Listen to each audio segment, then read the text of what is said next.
Quick interruption, and I never do this, but I have a special announcement, something that I've been dreaming up for the last 7 years. Do you ever feel like you have all of these scattered pieces of wisdom, meditation apps, self-help books, morning routine guides, but no clear way to actually put them all together? It's kind of like you're collecting puzzle pieces, but you can't see the full picture. Well, that's exactly why I created Living Mind Love. Every month for the next year, we're going to take one piece of the transformation puzzle and make it totally clear and doable. So you'll learn the neuroscience behind why it works, connect with the spiritual wisdom, and then get simple micro practices that actually fit into your real life. I've poured everything that I've collected about actually creating change into this program, and not just the what, but the how, because I'm tired of watching brilliant people put their dreams on hold for another year. This is about finally doing the things that you've been wanting to do with your life in a way that actually works. And you'll get access to the first ever Mind Love community on School. So if you're ready to turn all of those scattered pieces into a clear path forward, head to mindlove.com/living to join the waitlist, and you'll get instant access to my 10-year vision meditation. Welcome to Mind Love, episode 158. Today's episode is all about how to heal your heart from a breakup. Because you've figured out how to survive, and it is so much better than the trauma and the shock of where you've been, you think this is good. So you kind of settle into this space, and then you start getting all of these small self-benefits. You get to be right. You get someone to blame. You get a target for your anger. You don't have to do the hard work of learning to trust again. Do I trust you? Do I trust you? I forget it. I won't trust anybody.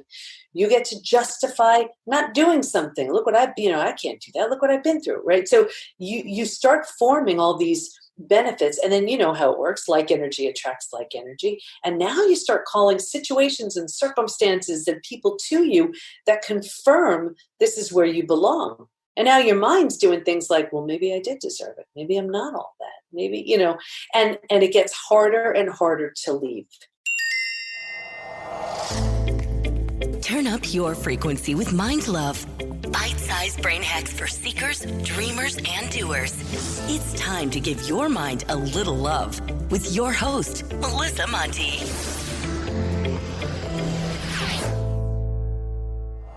Hi, friends. First of all, if you haven't subscribed to the podcast yet, make sure to hit the subscribe button so you're always updated about new episodes. Plus, you want to know basically the best way to give back to your favorite podcasts? Actually go to the iTunes app and leave a 5-star review. Reviews are scientifically proven to make me love you more. That's just how it is.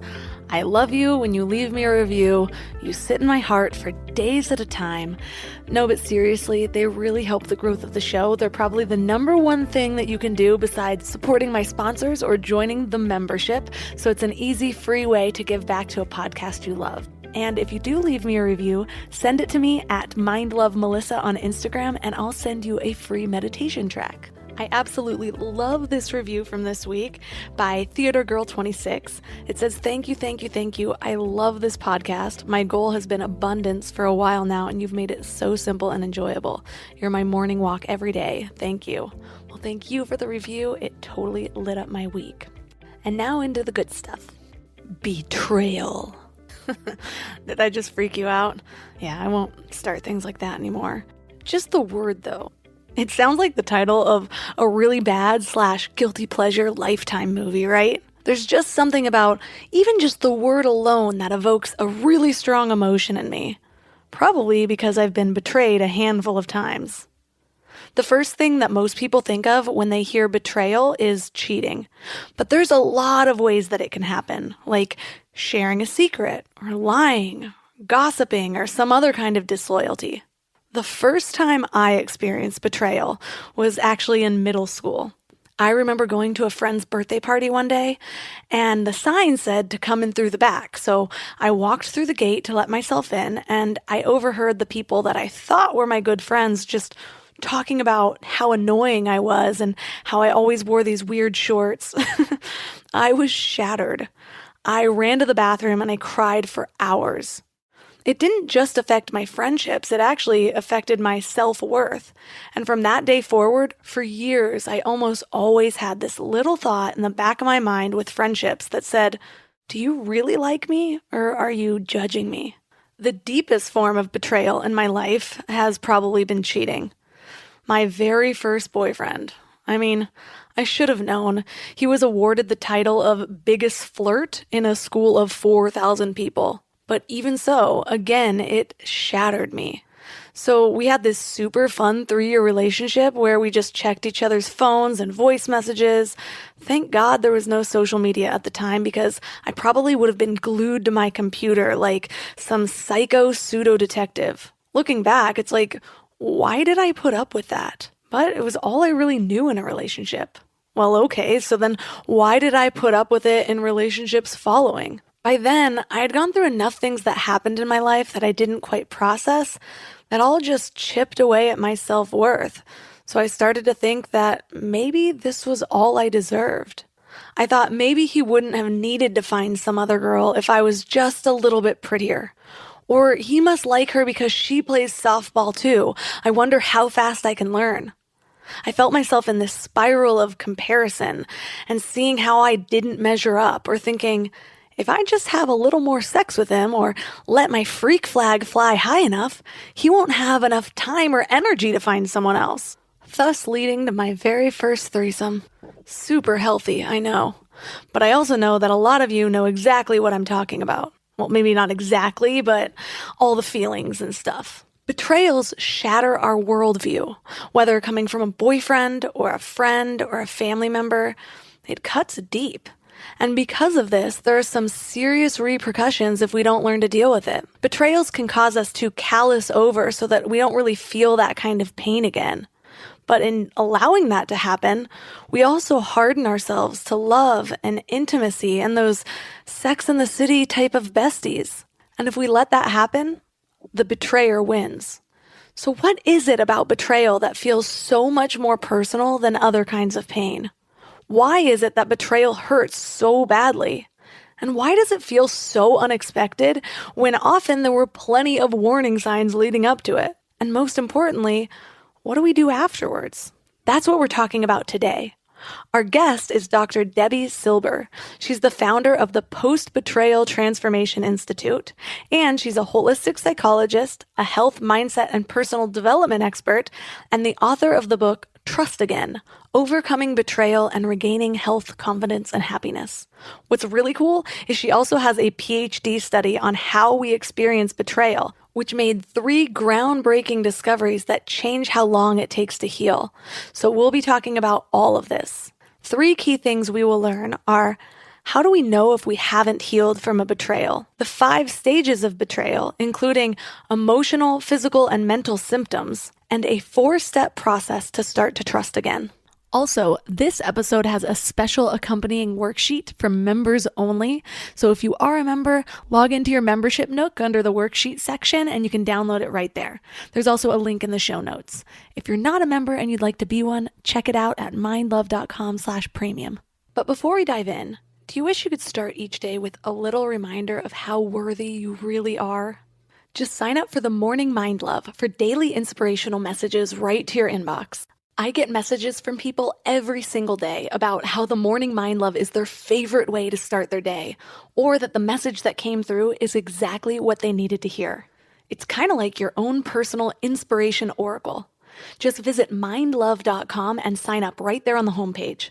Plus, you'll get some amazing free gifts when you do, like a free guided binaural affirmation meditation designed to rewire your brain to your highest self. And you'll get one of my favorite tools, a booklet of my personal power lists to help you gain clarity and live each day with intention. And it's all completely free. Just go to mindlove.com to sign up. Or if you're out and about, text the word morning to 33777.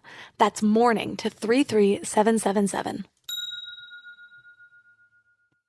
And now let's welcome Debbie Silber to the show. Thank you so much for having me. Looking forward to our conversation.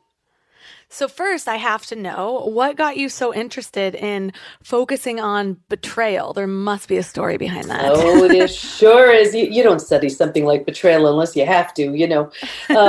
And I've been in health, mindset, personal development for decades, really since 1991. And it was my own betrayal first from my family. And you know how the universe works. You don't quite learn all the lessons you're meant to learn, so you get more opportunities. Well, that opportunity came along. This time it was my husband. And I was devastated, blindsided, really like anybody else who's experienced it. But I was really desperate to understand, how the mind works and why people do these things and how I can heal. So I also was desperate to understand what's the commonality here between my betrayals. And I learned that it was always about everybody else. I had 4 kids and 6 dogs and a thriving business, and I wasn't even on my own list. So one of the first things I did, maybe not what people would do coming off of betrayal, was I enrolled in a PhD program in transpersonal psychology, the psychology of transformation and human potential.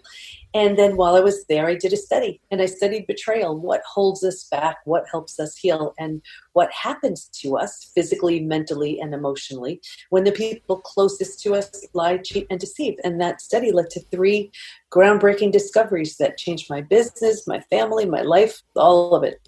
Well, I can't wait to dive into those discoveries. But first, you used a word, we get blindsided. And I'm curious about that because I've been through a good amount of betrayal too. And it's so funny because now looking back, the signs were all there. And like it should have been, in hindsight, it should have been very obvious that something bad was going to happen. And like you said, a lot of times when we do experience a deep betrayal, that's not the first time. We've experienced it before. So what is it about humans that we're just so trusting and we get blindsided and we don't recognize the signs? There are so many ways to answer that question. And here's one thing I see so often. We're not coming from a place of feeling like we need to be so guarded and uncomfortable typically, right? So when someone blindsides us, we were playing by the rules and assuming that the other person was too. And really the way I define betrayal is it's the breaking of that spoken or unspoken rule. I mean, every relationship has them. Think about it. We even had some sort of rule today, like we were going to show up at this agreed upon time and have a conversation. And if I didn't, I would have been betraying you. Now, wouldn't have devastated you, but it's a betrayal. You don't know that. But it's a betrayal nonetheless, right? And that's really the way it works. And the more we trust and the more we depend on that person, the bigger the betrayal. So a child, let's say, who's completely dependent on their parent, that's going to have a much different impact than, a coworker taking credit for your idea. But it's all based on that trust and that shattering of trust and that breaking of those spoken or unspoken rules. And it causes a lot of cleanup. It is funny because we are playing by the rules, so we expect the other person to play by the rules. And I remember learning that. I don't even remember where I learned it necessarily, but it's like, it seems that the most jealous people are the ones with something to hide themselves. And so it does make sense. Like if we are giving our all and we are not betraying anybody and we're being loyal to this person, that we expect that to be mirrored back. Whereas if we are betraying, if we are cheating or something like that, a lot of times we expect that to be mirrored back. And it's funny because part of my spiritual growth was realizing, okay, well, the way I'm approaching the world is what's going to be mirrored back to me. But we don't realize it in these specific moments. It's like takes an epiphany or a revelation with our own growth, but we kind of somehow deep down know it in these relationship aspects. Well, you know what? It's also one of the most amazing opportunities for growth if you use it like that. And, speaking of the whole spiritual component of it, everybody's here for different reasons. And I've learned firsthand, it's the people who hurt you the most. Those are your greatest teachers if you choose to learn the lessons. Because you either learn really what you're made of, who you want to become by living through something that you never expected, never saw coming. One of the things I help people with is that they're so angry at themselves. How did I not know? How did I not see? Well, why would you? You would never treat someone else like that. So you don't come from that space, like what you were saying, of thinking that someone would do that to you. So, instead of being so angry at yourself, we really have an opportunity to look at it and say, okay, well, what can I do with this? Because if you're just a victim in it, it's like a bad game of hot potato, it's like on you and that's it. For sure. So you did a whole study about it. What were some of the most surprising things that you learned enough you said it even started to shape your career? Oh, it changed everything. My motivation was just to heal. I mean, that was it. And got my husband out of the house and I had no idea what was going to show up. And that's truly one of the biggest factors here, because I see so often people are so afraid of that death of the old you, death of the old relationship. But the truth is, you can't rebirth that new thing unless you put complete and total closure to the old. So that's one of the biggest things that I saw. But these were the 3 discoveries. And then we also learned the 3 groups that did not heal and why, and I can go into that too. So the first one was, I was studying something called post-traumatic growth, like the upside of trauma. I like the upside, how some sort of trauma leads you with a new perspective, awareness, insight that you didn't have beforehand. I've been through death of a loved one. I've been through disease, and betrayal felt so different for me. So I didn't want to assume, and I asked all my study participants, I said, if you've been through another trauma besides betrayal, does it feel different for you? Hands down, unanimously, they said, oh my gosh, it's so different. And it's so different because betrayal feels so intentional. So we take it so personally. So the whole self has to be rebuilt. Think about it. Rejection, abandonment, worthiness, confidence, belonging, trust. They all have to be rebuilt. So it needed its own name. So I coined a new term, post-betrayal transformation. So that's really like post-traumatic growth plus rebuilding the self equals post-betrayal transformation. Think about it. If you lose someone you love, you grieve, you're sad, you mourn the loss, but you don't take it personally. You don't feel it was intentional. You don't question everything. With betrayal, you do. So that was the first discovery. The second one was, this one blew my mind. While we can stay stuck for years, decades, a lifetime, and so many of us do, if we're going to heal, we're going to move through 5 stages. And you don't skip the order. You don't skip around. You don't hop over one. No. And what's even more exciting about that is we know now what happens physically, mentally, and emotionally at each stage. And we know what it takes to move from one stage to the next. So the most exciting part about that is now we know healing from betrayal is completely predictable. And I can share what the 5 stages were if you want to get into that. The third discovery, this was really exciting too. There's actually a collection of symptoms, physical, mental, and emotional, so common to betrayal. It's now known as post-betrayal syndrome. And we've had about 8,500 people so far who've taken our post-betrayal syndrome quiz to see to what extent they're struggling. And, I don't know about you, but I grew up hearing like how great time is. Time heals all wounds. And what we know for sure is when it comes to betrayal, that's not true, because people write, there's a question that says, is there anything else you'd like to share? I read every one of them. And people say things like, my betrayal happened 40 years ago. I could still feel the hate. My betrayal happened 30 years ago. I'm never going to trust again. My betrayal happened 10 years ago. It feels like it happened yesterday. So this stuff stays with us.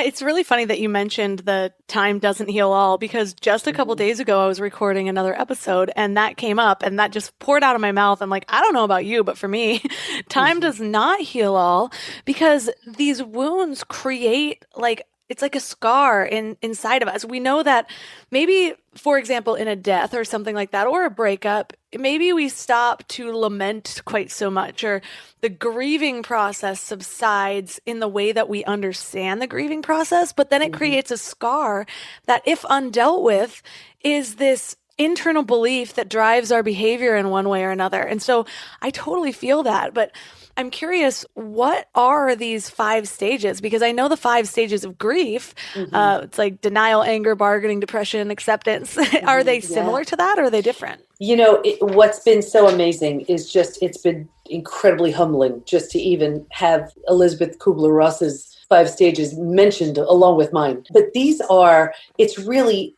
totally and completely as it relates to betrayal, but it's the physical, the mental, and the emotional. So here are the 5 stages.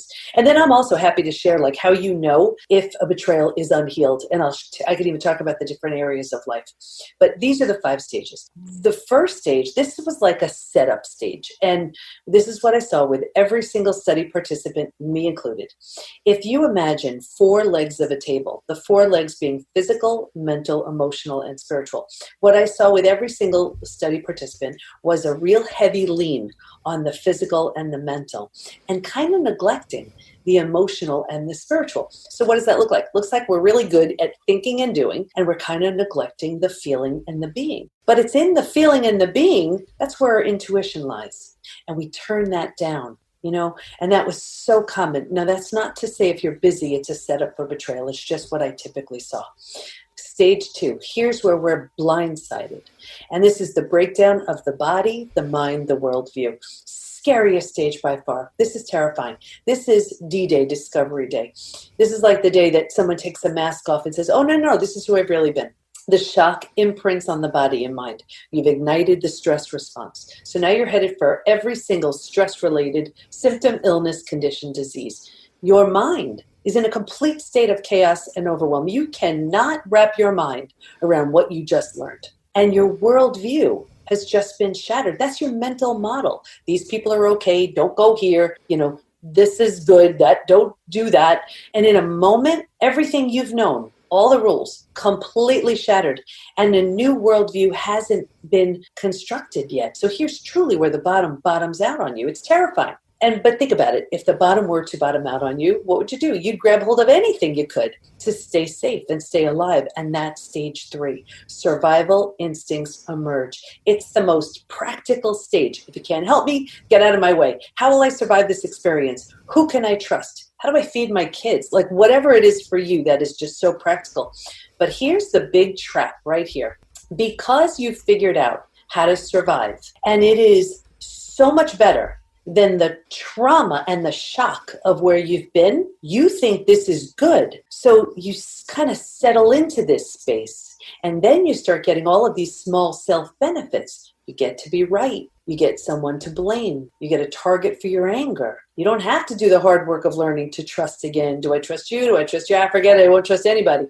You get to justify not doing something. Look what I can't do that. Look what I've been through, right? So you start forming all these benefits, and then you know how it works. Like energy attracts like energy. And now you start calling situations and circumstances and people to you that confirm this is where you belong. And now your mind's doing things like, well, maybe I did deserve it. Maybe I'm not all that. Maybe, and it gets harder and harder to leave. If you're willingness is a huge piece of this. If you grieve, mourn, loss, all of those things, you can move to stage 4. I mean, the transformation hasn't even started yet in stage 3. And this is where so many people stay. And they're not happy with their job. They're not happy with their body, with their health, with their relationships, and this is where they also start numbing, avoiding, distracting, using food, drugs, alcohol, stuff like that. But if they move to stage 4, this is finding and adjusting to a new normal. Here's where doesn't exist anymore. I can't undo it, but I can control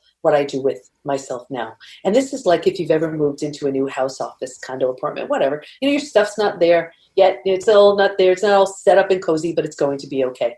When you're in stage 4, you're signaling your body, okay, you know what? I'm going to be okay. You're not healing just yet, but you're not causing the massive damage you were causing in stages 2 and stage 3. But I found this so interesting too.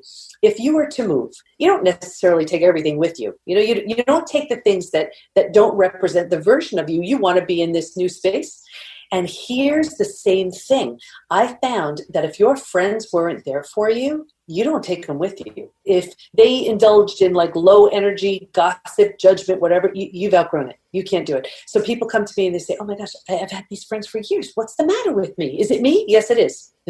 But you're transforming and things are different. So that's stage 4. Once you've settled into this space, you've made it okay, you've made it your own, you can move into the 5th most beautiful stage. And this is healing, rebirth, and a new worldview. your body starts to heal. You've turned down the stress response. You weren't eating well, exercising, like you weren't thinking about that. Self-love, self-care, you were surviving. Now you focus on things like that. Your mind, you have different rules. You're setting up different boundaries based on what you know now. And you have a different worldview based on your experience. And the 4 legs of that table, remember in the beginning it was only physical and mental. Now we're solidly grounded because we're paying attention to the emotional and the spiritual too. Those are the 5 stages. Wow. You know how when somebody's going through stages of something that you know that you've experienced and you just like kind of relive it in your head? Yeah. Well, my biggest betrayal, I've had quite a few. I mean, for some reason, like you said before, where when you haven't learned your lesson, the universe will keep sending you the same thing. So it seems like my first like handful of relationships, I always got cheated on. And so instead of trying to find the type of person who wouldn't cheat, I really thought it was something about me not being good enough, you know? And so in relationships, the way I would show up I would try to be good enough. It's like, well, what do you need me to be? What is that person you cheated on me with? Instead of breaking up with them, I'd be like, well, what does she have? And then like start to like adopt those as my own way of showing up in the relationship. And it's so sad when I think about it because it's so opposite of what I am now. Now I'm like boundaries, bye, you know, but it's the deepest one was I had already gone through plenty of hurt from other relationships. And I was with this guy and so much about it seemed too good to be true. And it definitely was. But he not only was cheating on me, he also was secretly robbing houses. And he robbed millions of dollars worth of houses. I found out by being arrested with him, had no idea. And the crazy part is there's a lot of details in that where people are like, wait, what are you talking about? Like, how does this happen? But when I finally found out, like there was then like these court battles and he had to go straight to rehab because he was also secretly on meth. It was this crazy chaotic thing. And in my mind, instead of being like, holy crap, red flags everywhere, get out of this immediately and then like protect yourself, it was, you didn't trust me or love me enough to tell me about this secret life. Like, I'll show you that I'll be there for you now. And I was like there for him, ended up ruining parts of my life in different ways through the after process of when I should have left. And it's just crazy looking back. Like it's hard to even explain the story sometimes because it's like just so different from who I am now. But I'm curious, why is it that it seems like with betrayal, it's just such a different process than other types of pain that we go through? I really look at it like this. Think about it. We're not betrayed. Well, I mean, we could be betrayed by people we don't know, but we're betrayed by people we trusted the most. You know, when people we trust the most prove untrustworthy, what do? You know, when the ones who say, I got you, you're safe, you can trust me, when those are the ones who shatter that trust, it is a completely different experience because when you think about it, trust is the foundation of everything, of every single relationship. That's what gives us a sense of safety and security. You know, in my new book, Trust Again, I give this example of a nest. And imagine this bird, you know, building this beautiful nest, twigs, sticks, and all kinds of stuff. So whatever is living in there can have this, you know, this experience, right? And now imagine that bird who created this nest of safety and security is the very one to shatter it. Whatever's living in there has one of two choices: survive or perish. That's it. And that's what happens with betrayal. It is such a complete and total shock. And it really shows us who that person is or who they temporarily became. It levels the playing field. But you know what? I use this analogy all the time because it's so clear what happens. Resilience gives you that opportunity to bounce back. And we need that for our everyday. It's really important. Trauma and transformation is totally, totally different. So let's say there's a house, and let's say the house needs a boiler. You know, and you get a boiler. That would be resilience. Or it needs a roof. You get a roof. That would be resilience. Here's trauma and transformation. A tornado comes by and levels the house. Levels it. A new boiler's not going to fix it. A new, roof's not going to fix it. But you have every right to stand there and cry and scream and kick and have a temper tantrum and say, this is the worst, horrible, worst thing that's ever happened. And you'd be totally right. And everybody else would agree. But if you choose to rebuild that house. You don't have to, but if you choose to, you could build whatever you want. Why build the same house? Like your experience when you had the mother of all betrayals, that's probably the reason why, you dove into spirituality and learning all these things and becoming who you are now. It's because of that. If we're not motivated by something horrible, chances are we don't have usually that incentive to grow. It makes total sense. And it did take me a while to find the meaning. Like, I wasn't one of those people who was like, this happened, it must have happened for a reason immediately. I actually was saying everything happens for a reason, but only because it was this little anecdote that people said, but I didn't know what that reason was. And so I was in that like victim mentality for quite a while, until really the pain of what I was experiencing was worse than the pain of change. So that kind of guided me towards it. But now I'm at a place where there's moments in my life where I'm like, I basically ruined my life right here, is how I thought at that moment. Or this is a scar that will always be there, like a mark on my record, or eating disorder that will always kind of be in the back of my mind in some way. But now I see it as I've built something great from it. And it's so much easier when you see the rewards of what you've done and what you've transformed it into. But there is kind of that difficult part in the beginning of being like, okay, I haven't made anything of this yet. I don't really know if this is the real meaning, and you're like trying to scramble to make something of it. But it just reminds me of like, we get you mentioned these different stages of things, like even that there's physical symptoms. Is there a danger of getting stuck in one of these stages, or is it natural that we pass through all of them?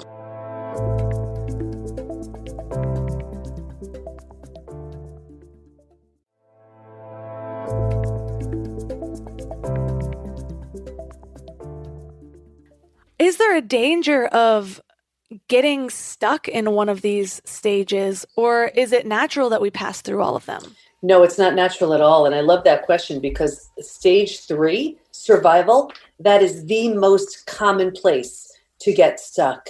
And what's so interesting is someone's betrayal could have happened 30, 40 years ago. That person may not know, care, or remember about what they even did. And when you think about the choices you're making and the life you've created based on someone's actions from all those years ago, that's the crime right there. And what happens is once that stress response is ignited because of that trauma, and we don't make sense, we don't make meaning out of it. Now, all we're doing is living in this state of chronic unmanaged stress. Our mindset, now we're convincing ourselves this is as good as it's going to get. We've resigned ourselves to believing that. Now we do all those things we start numbing, avoiding, distracting because this stuff is painful. Like the first thing you do when you enter a room is you put the TV on to desperately drown out the sounds of your own thoughts. Or you go into the kitchen, you're not the least bit hungry, and you grab something to stuff yourself, to stuff the pain. So what we're doing in this stage 3 is just trying to be able to make it bearable, but it's not. We're exhausted. We feel awful. I can even share with you some of the most common symptoms of post-betrayal syndrome, if that would help. Yeah, I was going to ask that next, actually. Like, it blows my mind that there's physical symptoms, but at the same time, it also seems, I'm like, I've gone through those, so I know that there is. Yeah, so these are I'll read you just a bunch of stats because we pull this every couple of months. So this is based on, 8,500 people who've taken the quiz, representing just about every age, almost every country is represented. So 78% constantly revisit their experience. That already is going to ignite the stress response and head you for all kinds of stuff. 81% feel a loss of personal power. 80% are hypervigilant. That means they're always looking over their shoulder, checking someone's phone, just living in that state of anxiety.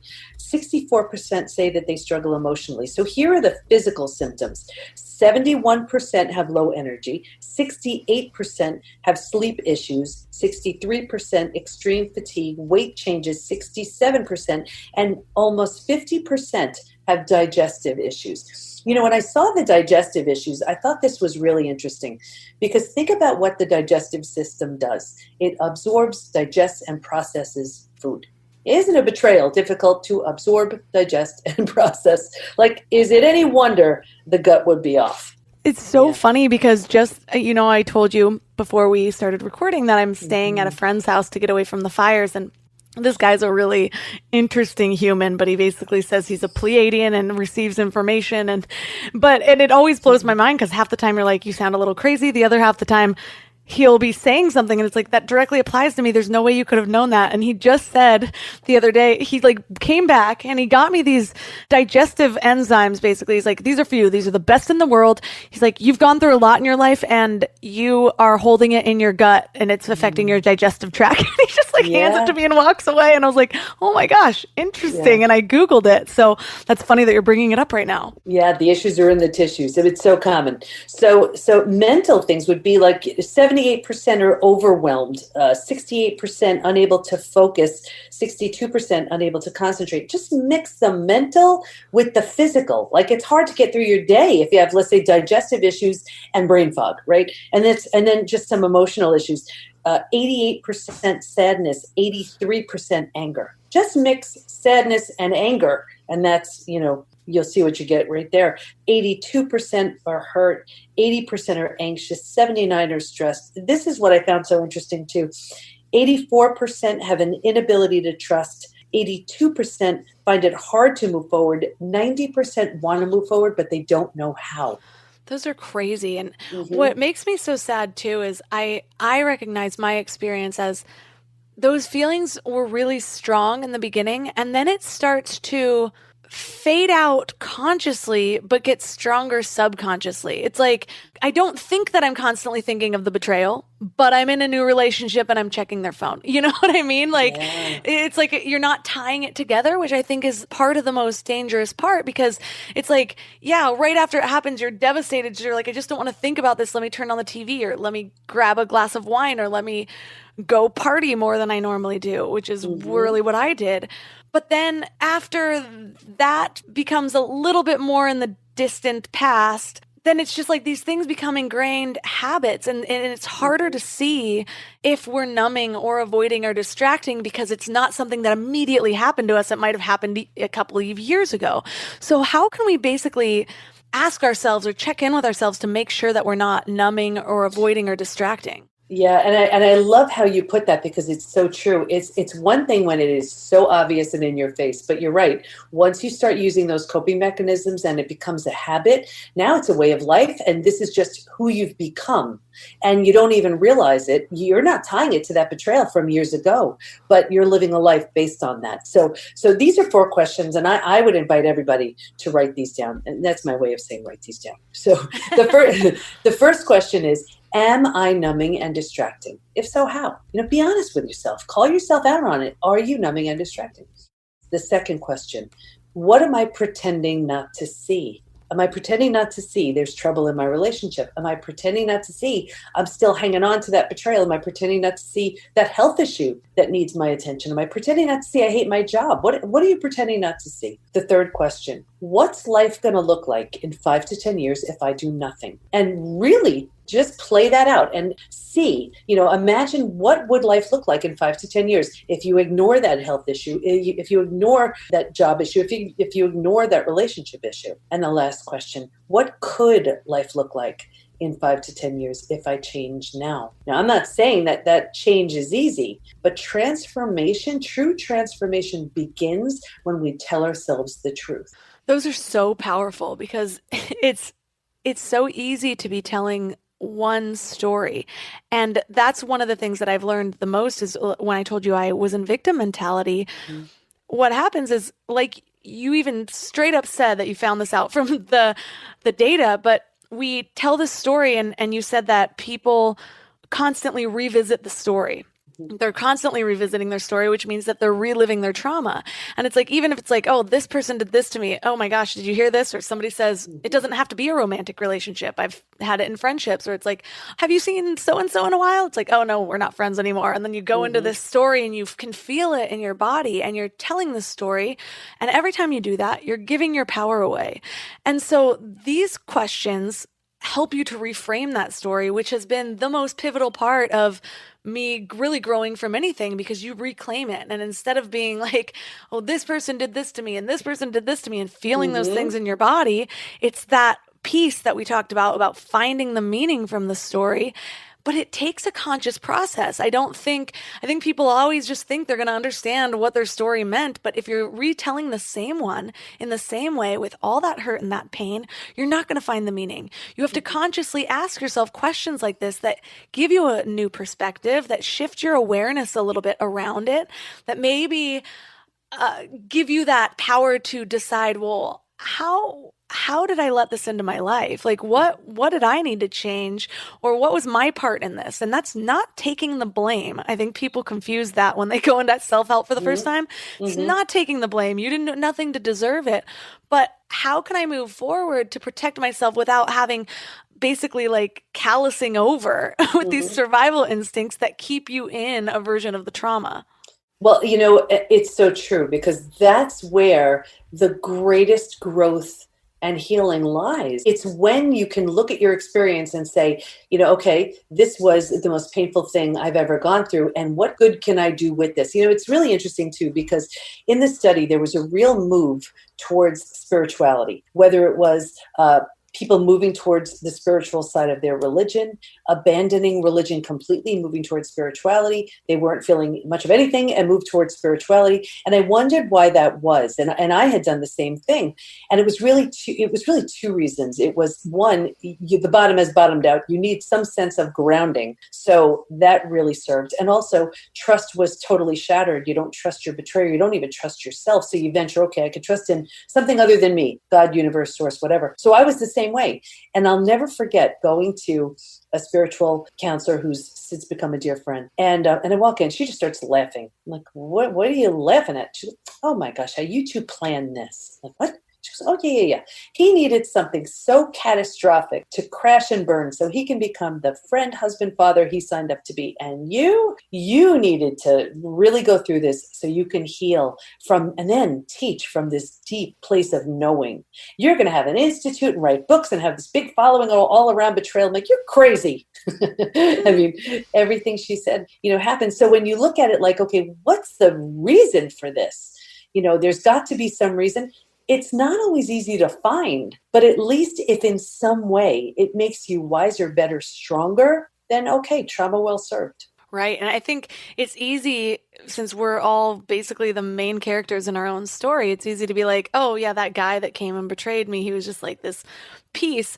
But he's the main character in his own story too. And I really believe that no matter what, no matter the outcome of anything, each person's meeting was a manifestation event in some way or another. Like, you each changed each other in one way. It's not up to me to follow his journey at all. I don't want to be a part of his journey anymore. Yeah. But just seeing that it's not just about me is also really humbling sometimes, because I'm like, oh, wow, we all have to show up to do our part to rise to the occasion, whatever occasion that might be in our lives. And that's when there's something so profound to teach. I mean, how great would it be if everybody who's been through something, they heal from it, and then that's what they have to teach and share. I mean, that's who you want to learn from, someone who's lived it, who's gone through it, and who's been out the other side, and they can shorten your learning curve because they've taught you everything that they learned about what works and what doesn't. And I just feel like if we've been given that opportunity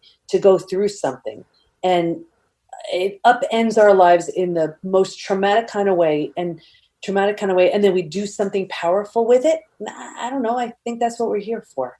So before we start uncovering the ways to heal from this and start to trust again, I'm curious though, we've found the questions to ask ourselves to make sure that we're not numbing and distracting, but for those people that maybe experienced the betrayal years and years ago, how do we really know that we haven't healed from the betrayal? Because I know that the ego can get pretty loud and it's like, no, I'm over that. I'm up and over. But you said it can affect not just our relationships, it can affect our work and our health. And so I think it's so important to make sure that there's not something uncovered there. Yeah, absolutely. And here are the simplest ways where you know that you have an unhealed betrayal. So in relationships, if you have repeat betrayals, the faces change, whether it's a different friend, partner, coworker, boss, whatever, but it's the same thing. That's an unhealed betrayal. People say to me, well, you know what the heck? I keep having these different relationships and the same thing happens. Is it me? Yeah, it is you. Because unless you do something different, unless you learn whatever that lesson is, you keep getting more opportunities to learn that. So if it's a repeat betrayal, it's an unhealed betrayal. Or the other scenario is you put that big wall up. You're like, nope, no one's getting close to me again. Been there, done that, not doing that. And we look at it as a strength. Like, I'm just strong and I'm just not going there. But you know what that is? You're closing off your heart because you're so afraid of that pain again. And that's an unhealed betrayal too, because, if you're closing yourself off from more relationships, you're also closing yourself off to closeness, to intimacy, to just deep connection. That's what life's about. So that's not fair to you. But that's an unhealed betrayal also. We see it in health, where people go to the most well-meaning doctors, coaches, healers, therapists to manage a stress-related symptom, illness, condition, disease. At the root of it, very often it's an unhealed betrayal. And we see it in business. People are their confidence was shattered. So they don't ask for that raise or promotion, and they're bitter and resentful instead, or they don't go to that networking event or whatever it is because their confidence was shattered. Or they don't do that joint venture, that collaborative whatever, because they don't trust. The person closest to them proved untrustworthy. So how do they trust someone that they're just meeting, and they want to work with in business? So it affects us on every single level. So then what do we need to actually move forward and start to heal from something that can pain so deep with all of these side effects? Yeah. Well, the first thing you want to do is you want to know where you are and to what extent you're struggling. So, I always recommend take the post-betrayal syndrome quiz. But the other thing is you want to know, assess your willingness. Because here's the thing.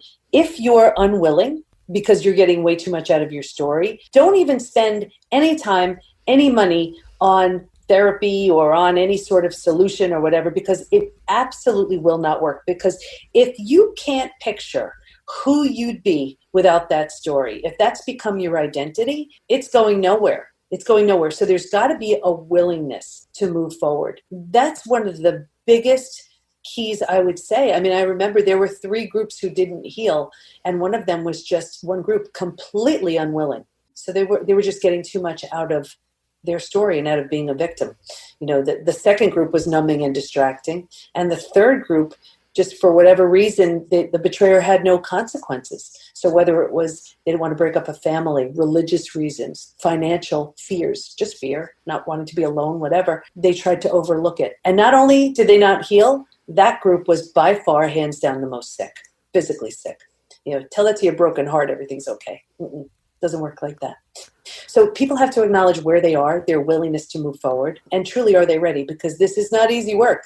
Transformation is messy, it's sticky, it's a willingness to be uncomfortable. That line, they're getting way too much out of their story, just resonated so much because, as I said, I stayed in that victim mentality, and maybe people out there totally understand it immediately. Maybe other people are like, what do you mean getting a lot out of being a victim? Like, that doesn't make sense. But when you are going through pain and you tell it to someone and they act shocked and they're like, oh my gosh, I'm so sorry you went through that. It's like every single time they're like helping you lick your wounds a little bit. And you don't realize that they're keeping those wounds open every time they touch them, but it's allowing you to just like you. And so it's really perceiving that you think you're getting a lot out of this story, but how much of your power are you not claiming? Are you giving away? What in your life are you keeping stagnant because of this story? And so it's so important to reassess, like, what do I think I'm getting? Now, what am I actually getting? You know what I mean? Absolutely. And you know what? A great question is to ask yourself, what's the benefit of staying stuck? And you'll all of a sudden, you'll be shocked. Like, there's no benefit. I'm getting nothing out of this. Dive in a little bit deeper. Take it a few levels down. And you'll see, oh my gosh, you know what? I'm getting attention. I'm getting what I'm perceiving as love from my friends because they want to know how I'm doing, whatever it is.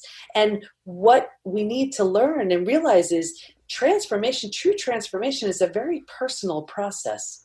It's very personal because you are going into the dark corners of your heart, of your mind, of your subconscious. You are digging it all out and keeping everything you love and truly shedding everything that doesn't work for you. And rebuilding is you always have a choice to rebuild.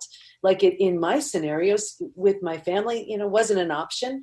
and with my husband as a completely new couple, we married each other again. So you always have that choice to rebuild, but we don't know what's going to show up until it's truly the death of the old. Plus, what I learned too is you might feel like you're getting a lot out of your story, but the people that are helping you lick those wounds aren't necessarily. Like, it gets a lot older to them much quicker to hear you recounting your pain, and because that energy is contagious, and so the positive people, the people that you want in your life, they know that. And it's part of the reason why they are high energy and they're so magnetic to be around. It's because they know how to protect their energy and they know how to cultivate the energy that they want.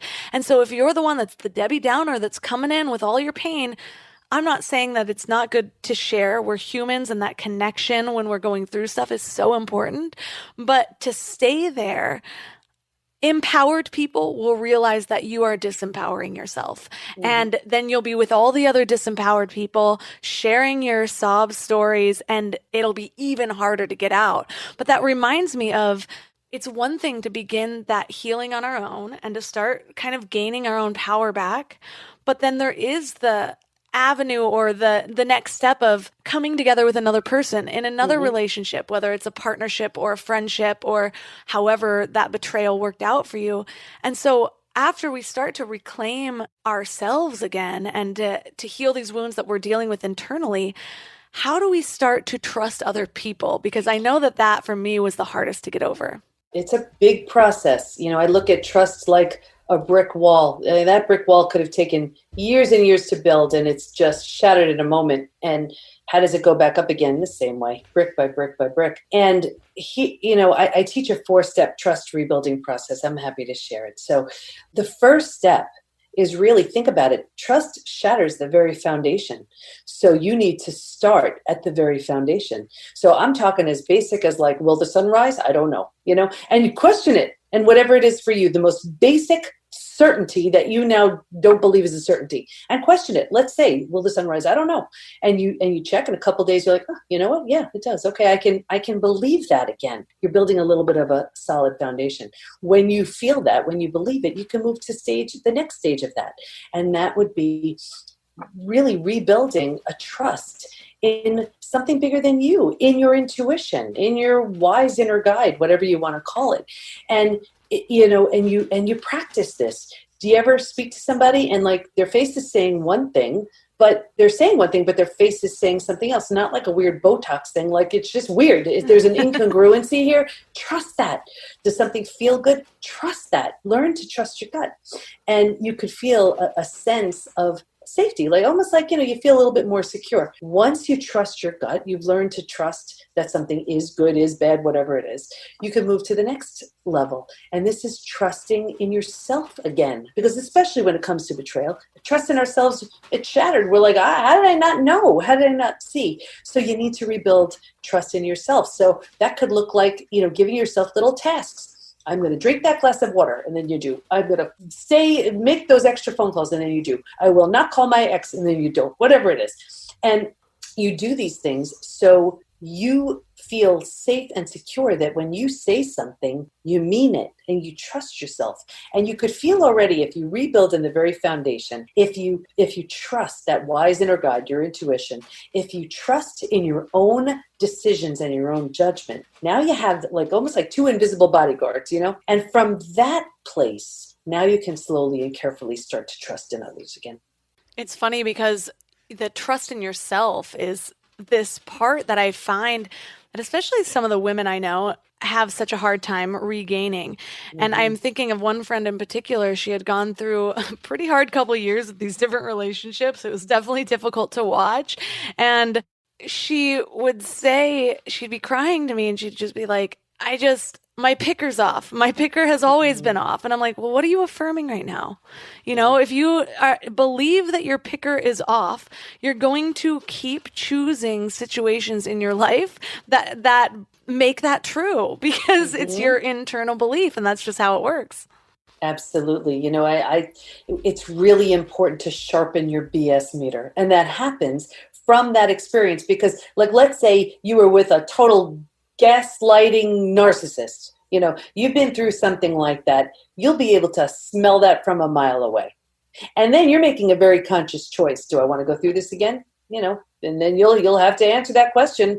Yes, I'm not ready to learn that lesson just yet. So be prepared for the consequences too. But you'll know. So thank you so much for all of this that you've shared. I feel like there's probably so many people out there just resonating with, I need to learn more about this process. So where is the best place for people to connect with you online? Thanks. The best thing to do is take the post-betrayal syndrome quiz. You just find that at the PBT, as in post-betrayal transformation, thepbtinstitute.com/quiz. All of the links from this episode will be at mindlove.com/155. So your challenge this week is going to, of course, come back to the awareness of where you're at now. I think all of us by now have had some bad relationships, something that happened that left a wound, whether we are addressing that wound or not. And it's kind of like when you keep picking the scab, or you don't properly tend to your scab, and so it creates this really big scar that never quite is the same after that. We want to mend our wounds. We want to make sure that we're able to go in to our new relationships as a fresh start without carrying in that suitcase of baggage that, frankly, no one else should have to deal with. I went to this seminar once, and it was all about opening up and being our true authentic selves. And I remember the woman that was leading it came up to me and she said, "You're wearing an armor." I don't know how she knew this, because at this point I had done a good amount of work on myself. I thought I was flying high. I was going into new relationships like a fresh little butterfly, all soft and ready. Apparently not so much. She could tell just by reading my energy. And so she just sort of started making me shake my shoulders. She put her hands on my shoulders and shook it out of me, and I started to feel myself just loosening up. And she asked me to focus on the energy emanating from my heart. See if I can allow it to feel in that moment right then, right there. And I was like, I'm supposed to be feeling my heart at a seminar? But the more that she said it, and the more I tuned into that area, the more I gave it attention and my own love, I started to feel it glow a little bit. And now I use the same technique when I'm approaching any conversation, any relationship. You can tell if you're in your head thinking about what the other person's going to say or what you're going to say, or worrying about how you look, or basically living in your head and not in your body, compared to dropping your armor, feeling your heart, allowing it to emanate towards the person that we're speaking to or that we're in contact with. I like to picture this as allowing our energies to mesh, putting myself in a state of receptivity and vulnerability, really, because I'm not worried about anything. I'm just coming there as me, as the true self, and allowing myself to receive that person as their true self. Now, this is just even in random encounters, conversations, meeting new people, networking. What if we're able to do this in our deepest relationships? When we're in a partnership, when we've been dating somebody for a few months and we're just getting past that, okay, I know you like me because you've now committed to me, I can tell, and you let their full love penetrate your being. You radiate your heart towards them and you receive the love that they're giving to you. And you do this in every moment, not worrying about the little habits that they do, not wondering if they're somehow betraying you, not bringing your baggage into that moment right then and right there. And what this really takes is the willingness to be present. Because when you're bringing that baggage, you're bringing in the past. You're thinking about the past. You're allowing your past to affect the present moment. But what if you can let that go? It takes practice, and I think it feels different for everyone. It takes a lot of, what am I feeling in this moment? What am I thinking about? And choosing to come back to right here, right now. But practice it. It might open something up for you. If you found this episode helpful, please tap the little share button and share it with a friend or a family member, or maybe somebody who's been betrayed and needs to hear this. Or take a screenshot and share it on social media and tag Mind Love Podcast and Mind Love Melissa. If you love this podcast, please consider leaving a 5-star review on Apple Podcasts. It's the most helpful place to leave a review because it really does affect the algorithms, and Apple still does dominate those little charts that means so much to podcasters like me. So if you've left me a review before, know that I will absolutely love you forever and I will come to your birthday party. So if you haven't, consider it, and you've got an extra guest at your birthday party, please have vegan cake. Anyways, thanks for giving your mind a little love today, and I'll see you next week. Thanks for tuning into Your Higher Frequency with Mind Love. Head to mindlove.com for a free gift to keep your vibes up until next week.